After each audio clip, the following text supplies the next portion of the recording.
ಮುಂಭಾಗದಲ್ಲಿ ಆಸೀನರಾಗಿರುವಂಥ ಎಲ್ಲ ಮುಖಂಡರೇ ಹಾಗೂ ಈ ನಾನು ನಿರಾಶ್ರಿತರ ಕೇಂದ್ರ ಅಂತ ಹೇಳಿಕ್ಕಾಗಲ್ಲ. ಇಲ್ಲಿ ನಾವು ಮತ್ತೆ ಪ್ರಾರಂಭದಲ್ಲಿ ಬಂದಾಗ ನಿರಾಶ್ರಿತರು ಅಂತ ಹೇಳ್ತಾ ಇದ್ರು.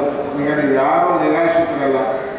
ನಿಮ್ಮ ಜೊತೆ ಮಾರಪ್ಪ ಅವರ ನೇತೃತ್ವದಲ್ಲಿ ನಿಮ್ಮನ್ನೆಲ್ಲರೂ ಸಂತೈಸಿ ನಿಮ್ಮನ್ನು ನಿರಾಶ್ರಿತರಿಂದ ಹೊರತಂದಿದ್ದಾರೆ. ನೀವ್ಯಾರೂ ನಿರಾಶ್ರಿತರಲ್ಲ, ನಿಮ್ಮೊಂದಿಗೆ ನಾವೆಲ್ಲರೂ ಇದ್ದೀವಿ. ಹಾಗಾಗಿ ನೀವು ನಿರಾಶ್ರಿತರಲ್ಲ. ಇವತ್ತು ನಮ್ಮ ಹಿಂದೂ ಧರ್ಮದಲ್ಲಿ ಯುಗಾದಿ ಹಬ್ಬ ನಮಗೆ ವಿಶೇಷವಾದಂಥ ಹಬ್ಬ. ಮತ್ತು ಮುಸ್ಲಿಮರಲ್ಲಿ ರಂಜಾನ್, ಕ್ರಿಶ್ಚಿಯನಲ್ಲಿ ಡಿಸೆಂಬರ್ 25 ಕ್ರಿಸ್ಮಸ್. ಈ ಹಬ್ಬಗಳ ಜೊತೆಗೆ ನಮಗೆ ಯಾವಾಗಲೂ ಒಂದು ವಿಶಿಷ್ಟವಾದಂಥ ಹಬ್ಬ ಅಂದರೆ ನಮ್ಮ ಗುರುಗಳು ಹಿರಿಯ ತಂದೆ ಸ್ಥಾನದಲ್ಲಿರುವಂಥ ಡಾಕ್ಟರ್ ಜಿ ಪರಮೇಶ್ವರ್ ಸಾಹೇಬರ ಹುಟ್ಟುಹಬ್ಬ. ಆ ಹಬ್ಬನೇ ನಾವೆಲ್ಲರೂ ನಮ್ಮ ದಿನೇಶ್ ಹೇಳಿದಂಗೆ ಎಲ್ಲ ವರ್ಗ, ಎಲ್ಲ ಸಮುದಾಯ, ಎಲ್ಲ ಜಾತಿಗಳಿಂದ ಅವರ ಹಬ್ಬ ಮಿಗಿಲಾದಂಥ ಹಬ್ಬ ನಮ್ಮ ಡಾಕ್ಟರ್ ಜಿ ಪರಮೇಶ್ವರ್ ಸಾಹೇಬರ ಹಬ್ಬ. ನಾವು ಪ್ರತಿ ವರ್ಷ ಹಬ್ಬ ಆಚರಣೆಯನ್ನು ಮಾಡ್ತಾ ಇದ್ವಿ. ಈಗ ನಾವು ರಾಜ್ಯದಿಂದ ಹೊರಗಡೆ ಇರೋದ್ರಿಂದ ಸಾಹೇಬರ ಮತ್ತು ಅಮ್ಮವರ ಸೂಚನೆ ಮೇರೆಗೆ ನಾವು ಈ ಕಾರ್ಯಕ್ರಮವನ್ನು ನಮ್ಮ ನಜೀರವರ ನೇತೃತ್ವದಲ್ಲಿ ಆಯೋಜನೆ ಮಾಡಿದರೆ ನೀವೆಲ್ಲರೂ ಕೂಡ ಭಾಗವಹಿಸಿ ವಿಶೇಷವಾಗಿ ತಮ್ಮೆಲ್ಲರ ಆಶೀರ್ವಾದ, ಆರೈಕೆ, ಸಾಹೇಬರ ಆರೋಗ್ಯದ ಬಗ್ಗೆ, ಅವರ ನೆಮ್ಮದಿ ಬಗ್ಗೆ ಸಿಗ್ತದೆ ಅಂತೇಳಿ ಈ ಕಾರ್ಯಕ್ರಮದಲ್ಲಿ ನಾನು ನಿಮ್ಮೆಲ್ಲರ ಪರವಾಗಿ ಅವರಿಗೆ ಶುಭವನ್ನು ಕೋರಿ ನಿಮ್ಮೆಲ್ಲರ ಆಶೀರ್ವಾದವನ್ನು ಕೋರ್ತೇನೆ. ಸಾಹೇಬರ 2 ಗುಣಗಳನ್ನು ನಾನು ಭಾಳ ಮೆಚ್ಚಿಕೊಂಡಿದ್ದೀನಿ. ಒಂದು ಶಿಕ್ಷಣ, ಇನ್ನೊಂದು ಬಹಳ ಮಾನವ ಧರ್ಮ. ಅವರಲ್ಲಿರುವಂಥ ಒಂದು ಧರ್ಮ ಏನು ಅಂತಂದರೆ ಯಾವುದೇ ಮನಸ್ಸನ್ನು ಅವರು ವಹಿಸಲ್ಲ. ಯಾರಿಗೂ ಕೂಡ ತುಚ್ಛವಾಗಿ ಅಥವಾ ಕೋಪಭರಿತವಾಗಿ ನಾವು ಮಾತಾಡಿದ್ರನ್ನ ನಾನು ನೋಡಿಲ್ಲ. ಅವರು ಬೆಳಿಗ್ಗೆ 5 ಗಂಟೆ ಎದ್ದು ಸಾಯಂಕಾಲ 4 ಗಂಟೆ ತನಕ ಊಟ ಮಾಡ್ತಿದ್ದಂಥ ಸಂದರ್ಭದಲ್ಲೂ ಕೂಡ ಬಹಳ ತಾಳ್ಮೆಯಿಂದ ಎಲ್ಲ ಕಾರ್ಯಕ್ರಮದಲ್ಲಿ ಭಾಗವಹಿಸುವಂಥ ಒಂದು ಕಾರ್ಯಕ್ರಮ, ಒಂದು ಗುಣ.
ದೇಶದಾಗೆ ನಾವೆಲ್ಲರನ್ನು ಈ ರಾಜ್ಯದಲ್ಲಿ ಪರಮೇಶ್ವರ್ ಅವ್ರ ಶಿಷ್ಯರು ಅನ್ನಿಸ್ಕೊಳ್ಳೋಕ್ಕೆ ನಾವು ಪುಣ್ಯವಂತರು. ಏಕೆ ಅಂತ ಅಂದರೆ ಎಲ್ಲರನ್ನೂ ಪ್ರೀತಿಸಂಥ ವ್ಯಕ್ತಿ ಇರತಕ್ಕಂಥವ್ರು ಡಾಕ್ಟರ್ ಜಿ ಪರಮೇಶ್ವರ್ ಅವರು. ಪ್ರತಿಯೊಬ್ಬ ವ್ಯಕ್ತಿನೂ ಪ್ರತಿಯೊಂದು ಪಾರ್ಟಿ ಸಮುದಾಯ ಅಂತ ಗುರುತಿಸಲ್ಲ, ಎಲ್ಲರನ್ನೂ ಪ್ರೀತಿಸ್ತಾರೆ. ಅವ್ರಿಗಿರ್ತಕ್ಕಂಥ ತಾಳ್ಮೆ ಈ ರಾಜ್ಯ ಮಟ್ಟಕ್ಕೆ ಅವ್ರನ್ನ ಇಲ್ಲಿವರೆಗೂ ಬೆಳೆಸಿದೆ. ಅವರು ವಿದ್ಯಾಸಂಸ್ಥೆ ಕಟ್ಕೊಂಡಿದ್ದಾರೆ, ಸಮಾಜ ಸೇವೆ ಮಾಡ್ತಾವ್ರೆ, ರಾಜಕಾರಣ ಮಾಡ್ತಾವ್ರೆ, ಪಕ್ಷ ಕಟ್ತಾವ್ರೆ, ಇದೆಲ್ಲದರ ಮಧ್ಯೆ ತುಮಕೂರನ್ನ ಇಡೀ ರಾಜ್ಯದಲ್ಲೇ ಅಭಿವೃದ್ಧಿ ಪಥದತ್ತ ತಗೊಂಡೋಗೋದಕ್ಕೆ ನಾವೆಲ್ಲರನ್ನೂ ಅವ್ರ ಜೊತೆಗೆ ಸಹಕರಿಸಬೇಕು. ಏಕೆಂದರೆ ಅವರು ಅಭಿವೃದ್ಧಿ ಪರವಾಗಿ ಯೋಚನೆ ಮಾಡ್ತಾ ಇರ್ತಾರೆ ಯಾವಾಗೂ ಸದಾ.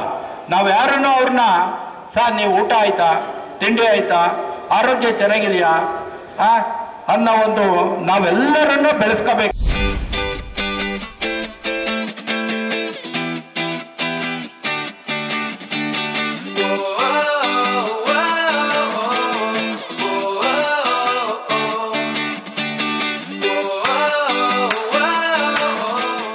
ಇದಕ್ಕೆ ಕಷ್ಟಪಟ್ಟಿದ್ದೀರಿ, ಯಾರ್ಯಾರು ಸಂಪನ್ಮೂಲ ಕ್ರೋಢೀಕರಿಸಿದ್ದೀರಿ, ಎಲ್ಲರೂ ಕೂಡ ನನ್ನ ತುಂಬ ಹೃದಯ ಧನ್ಯವಾದಗಳು ಅರ್ಪಿಸ್ತಾರೆ.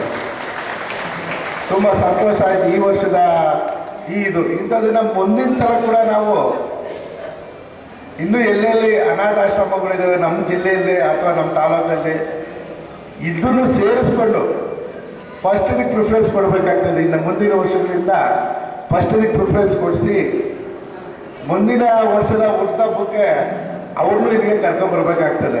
ಸಾಹೇಬರನ್ನು ಕರ್ಕೊಂಬಂದು ಇವ್ರನ್ನೆಲ್ಲ ಹೀಗೆ ಕೂರಿಸಿ ಮಾಡಬೇಕು. ಇದನ್ನು ನಿಜ ಹೇಳ್ತೀನಿ, ವರ್ಣಿಸೋಕ್ಕಾಗ್ತಿಲ್ಲ ನನಗೆ. ಅವಾಗಿಂದ ಎಷ್ಟು ಚೆನ್ನಾಗಿ ಆಗೋಯ್ತಿದ್ದು, ಎಷ್ಟು ಪ್ಲ್ಯಾನ್ ಮಾಡಿಬಿಟ್ರು, ಎಷ್ಟು ಚೆನ್ನಾಗಿ ಮಾಡಿದ್ರು. ಎಲ್ಲೆಲ್ಲೋ ವೇಸ್ಟ್ ಮಾಡ್ತಾಯಿದ್ವಿ ದುಡ್ಡು, ಹಾರಗಳು ಹಾಕಿ ದುಡ್ಡು ವೇಸ್ಟ್ ಮಾಡ್ತಾಯಿದ್ವಿ. ಇದು ಮಾತ್ರ ಅರ್ಥಪೂರ್ಣವಾಗಿ ಮಾಡಿದಂಥ ನಿಮ್ಮೆಲ್ಲರಿಗೂ ಧನ್ಯವಾದಗಳು ಹೇಳ್ತಾ, ಮುಂದಿನ ದಿನಗಳಲ್ಲಿ ಇಲ್ಲಿ ಕೂತಿರ್ತಕ್ಕಂಥ ನಿಮ್ಮೆಲ್ಲರಿಗೂ ಕೂಡ ಯಾವ್ಯಾವ ಪರಿಸ್ಥಿತಿಯಲ್ಲಿ ಭಾಳ ಜನದ ಮುಖ ನೋಡ್ತಾ ಇದ್ದೆ ನಾನು. ಎಷ್ಟೋ ಜನ ತುಂಬ ಅನುಕೂಲಸ್ಥರನ್ನ ಕಾಡ್ತಾರೆ. ಏನೇನು ಪರಿಸ್ಥಿತಿಯಲ್ಲಿ ಇವರು ಸಿಗಾಕೊಂಡು ಇಲ್ಲಿಗೆ ಬಂದಿದ್ದಾರೋ, ದೇವರು ನಿಮ್ಮ ಎಲ್ಲರಿಗೂ ಮುಂದಿನ ದಿನಗಳಲ್ಲಿ ಒಳ್ಳೇದು ಮಾಡಲಿ.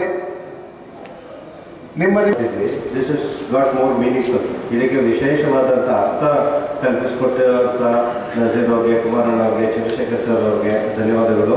ವಿಶೇಷವಾಗಿ ಹೇಳಬೇಕಂದ್ರೆ ಮಾರುತ್ನವರು ನಿಮಗೆ ಹ್ಯಾಟ್ಸ್ ಆಫ್. ಇಷ್ಟು ಜನನ ಮ್ಯಾನೇಜ್ ಮಾಡಿ ಈ ಪರಿಸ್ಥಿತಿಯಲ್ಲಿ ಮಾಡೋದಕ್ಕೆ ಎಲ್ಲರ ನಿಮಗೆ ಖುಷಿಯಾಗಿದ್ದು. Hopefully all feel blessed. ನಿಮ್ಮ ಆಶೀರ್ವಾದ ನಮ್ಮ ಸಾಹೇಬರು ಮತ್ತು ಮೇಡಮ್ಗೆ, ಮಗನಿಗೆ ತಲುಪಿ ಅವರು ಮುಂದಿನ ದಿನಗಳಲ್ಲಿ ಇನ್ನೂ ಉನ್ನತ ಸ್ಥಾನಕ್ಕೆ ಹೋಗಿ ದೇವರು ಅವ್ರಿಗೆ ಆಯುಷ್ ಆರೋಗ್ಯ ಕೇಳಿ ಅಂತ ನಿಮಗೆಲ್ಲ ಕೇಳ್ಕೊತ ನಾನು ಹೇಳಿ ಮಾತು ಮುಗಿಸ್ತೇನೆ.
ಯಾಕೆ ಅಂತಂದರೆ ಈ ವರ್ಷ ಪರಮೇಶ್ವರ್ ಸಾಹೇಬರು ಈಗಾಗಲೇ ನಮಗೆ ಮೊದಲನೇ ನಾನು ತುಮಕೂರಲ್ಲಿರಲ್ಲ, ಹೊರಗಡೆ ಹೋಗ್ತಾ ಇದ್ದೀನಿ ಅಂತ ಹೇಳಿದರು. ಅಲ್ಲಿ ತುಮಕೂರಲ್ಲಿ ಆಚರಣೆ ಮಾಡಲಿಲ್ಲ. ಹಾಗಾಗಿ ನಾವೆಲ್ಲ ಡಾಕ್ಟರ್ ಜಿ ಪರಮೇಶ್ವರ್ ಅಭಿಮಾನಿ ಬಳಗದವರು ನಮ್ಮ ಬ್ಲಾಕ್ ಕಾಂಗ್ರೆಸ್ ಅಧ್ಯಕ್ಷರಾದಿಯಾಗಿ ತೀರ್ಮಾನ ಮಾಡಿ ಕೋರಾದಲ್ಲಿರ್ತಕ್ಕಂಥ ನಿರಾಶ್ರಿತರ ಪರಿಹಾರ ಕೇಂದ್ರದಲ್ಲಿ 350 ಜನ ನಿರಾಶ್ರಿತರಿದ್ದಾರೆ. ಅವ್ರಿಗೆಲ್ಲ ಟ್ರ್ಯಾಕ್ ಶೂಟ್ಗಳು, ಅವ್ರ ಊಟ ವ್ಯವಸ್ಥೆಯನ್ನು ಮಾಡಿ ಡಾಕ್ಟರ್ ಜಿ ಪರಮೇಶ್ವರ್ ಅವರ ಹೆಸರಿನಲ್ಲಿ ಅವರಿಗೆಲ್ಲ ಊಟ ಹಾಕಿಸಿ ಬಟ್ಟೆಯನ್ನು ವಿತರಣೆ ಮಾಡಿದ್ದೀವಿ. ಭಾಳ ವಿಜೃಂಭಣೆಯಿಂದ ಡಾಕ್ಟರ್ ಜಿ ಪರಮೇಶ್ವರ್ ಅವರ ಹುಟ್ಟುಹಬ್ಬವನ್ನು ಆಚರಣೆ ಮಾಡಿದ್ದೀವಿ. ಮುಂದಿನ ವರ್ಷ ನಮ್ಮ ಡಾಕ್ಟರ್ ಜಿ ಪರಮೇಶ್ವರ್ ಸಾಹೇಬರು ಮುಖ್ಯಮಂತ್ರಿ ಆದಾಗ ಇನ್ನೂ ಹೆಚ್ಚಿನ ಸಂಖ್ಯೆಯಲ್ಲಿ ಅಲ್ಲಿ ನಾವೆಲ್ಲರೂ ಕಾರ್ಯಕರ್ತರು ಸೇರಿ ಭಾಳ ಗ್ರ್ಯಾಂಡಾಗಿ ಹುಟ್ಟುಹಬ್ಬವನ್ನು ಆಚರಣೆ ಮಾಡ್ತೀವಿ. ಡಾಕ್ಟರ್ ಜಿ ಪರಮೇಶ್ವರ್ ಅವರ ಹುಟ್ಟುಹಬ್ಬ ಅಂದರೆ ಈ ಕ್ಷೇತ್ರದ ಜನಪ್ರಿಯ ಶಾಸಕರು, ಕರ್ನಾಟಕ ರಾಜ್ಯದ ಗೃಹ ಸಚಿವರು ಆದಂಥ ಡಾಕ್ಟರ್ ಜಿ ಪರಮೇಶ್ವರ್ ಅವರು ಕೊರಟಗೆರೆ ಕ್ಷೇತ್ರದ ಶಾಸಕರು. ಹಾಗಾಗಿ ಇವತ್ತು ವಿವಿಧ ತಾಲೂಕು ಹೋಬಳಿ ಮಟ್ಟದಲ್ಲಿ ವಿವಿಧ ಪಂಚಾಯಿತಿಗಳಲ್ಲಿ ಎಲ್ಲ ರೀತಿಯಲ್ಲೂ ಅವರ ಬರ್ಡೇನ ಆಚರಣೆ ಮಾಡ್ತಾಯಿದ್ವು. ಮೊದಲನೇದಾಗಿ ನಾವು ಶುರು ಮಾಡಿದ್ದು ಕಟ್ಟೆ ಗಣೇಶ ದೇವಸ್ಥಾನದಿಂದ ಶುರು ಮಾಡಿ ಅಲ್ಲಿ ಬಂದು ಮುನ್ಸಿಪಲ್ ಹತ್ರ ಸುಮಾರು ಏನು ಬೆಳಿಗ್ಗೆಯಿಂದ ಸಂಜೆವರೆಗೂ ಅನ್ನ ಸಂತರ್ಪಣೆ ಕಾರ್ಯಕ್ರಮ ಮಾಡಿ ಅಲ್ಲಿಂದ ಬಂದು ಹಾಸ್ಪಿಟ್ಲಲ್ಲಿ ಎಲ್ಲರಿಗೂ ಮಣ್ಣು ಹಂಪಲು ಬ್ರೆಡ್ಡನ್ನು ಕೊಟ್ಟು ಅದನ್ನು ಮುಗಿಸ್ಕೊಂಡು ಮತ್ತು ಒಳನಳ್ಳಿನಲ್ಲಿ ಮುಗಿಸ್ಕೊಂಡು ಮತ್ತು ಎಲ್ಲ ಸ್ಕೂಲ್ಗಳಿಗೂ ಇಡೀ ಏನು ಕಾನ್ಸ್ಟಿಟ್ಯೂನ್ಸಿ ಏನಿದೆ ಪರಮೇಶ್ವರ್ ಅವರ ಕಾನ್ಸ್ಟಿಟ್ಯೂನ್ಸಿ ಎಲ್ಲ ಶಾಲೆಗೂ ಕೂಡ ಎಲ್ಲ ಮಕ್ಕಳುಗಳಿಗೂ ಓದೋದಕ್ಕೆ ಎಲ್ಲರಿಗೂ ಒಂದೊಂದು ನೋಟ್ಬುಕ್ಕನ್ನು ಕೊಟ್ಟು ಒಂದೊಂದು ಪೆನ್ನನ್ನು ವಿತರಣೆ ಮಾಡ್ಕೊಂಡು ಬರ್ತಾಯಿದ್ದೀವಿ. ಈ ಕಾರ್ಯಕ್ರಮ ವಿಶೇಷವಾಗಿ ಇಲ್ಲಿ ಕೋರಾದಲ್ಲಿ ನಿರಾಶ್ರಿತರಿಗೆ ಊಟವನ್ನು ಹಾಕಿ ಅವ್ರಿಗೆ ಒಳ್ಳೆ ಟ್ರ್ಯಾಕ್ ಶೂವನ್ನು ಕೊಟ್ಟು ವಿಶೇಷವಾಗಿ ಇಲ್ಲಿ ಮಾಡಿದ್ದಾರೆ. ಹಂಗಾಗಿ ಮಾಡಿರ್ತಕ್ಕಂಥ ಎಲ್ಲರೂ ಕೂಡ ಕೋರ ಹೋಬಳಿಯ ಏನು ನಮ್ಮ ನಜೀರ್ ಇರ್ಬೋದು ಎಲ್ಲ ಮುಖಂಡರುಗಳಿಗೆ ನಾನು ಅವ್ರಿಗೆ ಒಳ್ಳೆಯ ರೀತಿಯಲ್ಲಿ ಒಳ್ಳೆಯದಾಗಲಿ ಅಂತ ಅವರು ಕೂಡ ಆಶ್ರಯಿಸ್ತೀನಿ. ಮತ್ತು ಡಾಕ್ಟರ್ ಜಿ ಪರಮೇಶ್ವರ್ ಅವರು ಮುಂದಿನ ದಿನಗಳಲ್ಲಿ ಈ ರಾಜ್ಯದಲ್ಲಿ ಗೃಹ ಸಚಿವರಾಗಿದ್ದಾರೆ. ಮುಂದಿನ ದಿನಗಳಲ್ಲಿ ಅವರು ಮುಖ್ಯಮಂತ್ರಿ ಆಗಲಿ ಅಂತೇಳಿ ನಮ್ಮ ಕೊಡ್ಗೆರೆ ಜನತೆ ಹಾಕಿರೋದು ಅವ್ರಿಗೆ ಶಾಸಕರಾಗಲಿ ಅಂತ ನಾವು ಓಟ್ ಹಾಕಿಲ್ಲ. ಅವ್ರಿಗೆ ಅದಕ್ಕಿಂತ ಮುಖ್ಯವಾಗಿ ಉನ್ನತ ಸ್ಥಾನಕ್ಕೆ ಹೋಗಲಿ ಅಂತ ಪ್ರತಿಯೊಬ್ಬರು ಹೊಂದ್ಕೊಂಡು ಹಾಕಿದ್ವಿ. ಮುಂದಿನ ದಿನಗಳಲ್ಲಿ ಅವ್ರ ಆಸೆ ಈಡೇರಲಿ, ದೇವರು ಅವರಿಗೆ ಆಯುರ ಆರೋಗ್ಯ ಐಶ್ವರ್ಯ ಕೊಟ್ಟು ಕಾಪಾಡಲಿ ಅಂತ ಹೇಳಿ